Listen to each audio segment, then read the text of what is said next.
اعوذ باللہ من الشیطان الرجیم بسم اللہ الرحمن الرحیم۔ السلام علیکم ورحمۃ اللہ وبرکاتہ۔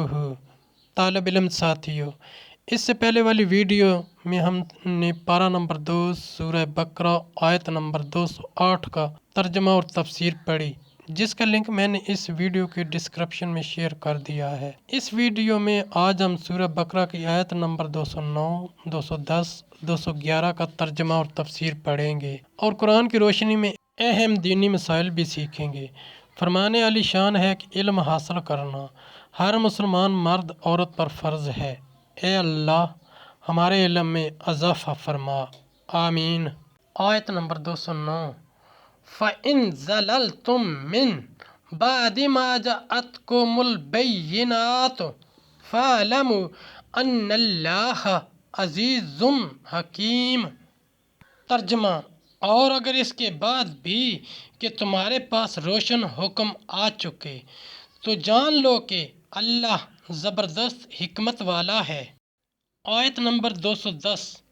هل ينظرون إلا أن يأتيهم الله في ظلال من الغمام والملائكة وقضي الأمر وإلى الله ترجع الأمور۔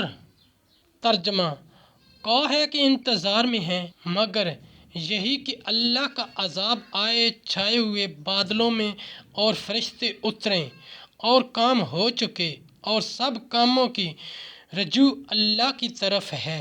آیت نمبر 211۔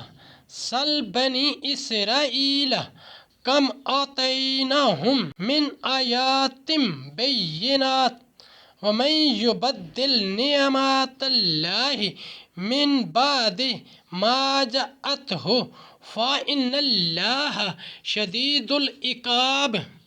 ترجمہ: بنی اسرائیل سے پوچھو ہم نے کتنی روشن نشانیاں انہیں دیں، اور جو اللہ کی آئی ہوئی نعمت کو بدل دے تو بے شک اللہ کا عذاب سخت ہے۔ تفسیر: اور باوجود واضح دلیلوں کے اسلام کی راہ کے خلاف روش اختیار کرو، ملت اسلام کے چھوڑنے اور شیطان کی فرمانبرداری کرنے والے جو عذاب پر مامور ہیں کہ ان کے انبیاء کے معجزات کو ان کے صدق نبوت کی دلیل بنایا، ان کے ارشاد اور ان کی کتابوں کو دین اسلام کی حقانیت کا شاہد کیا۔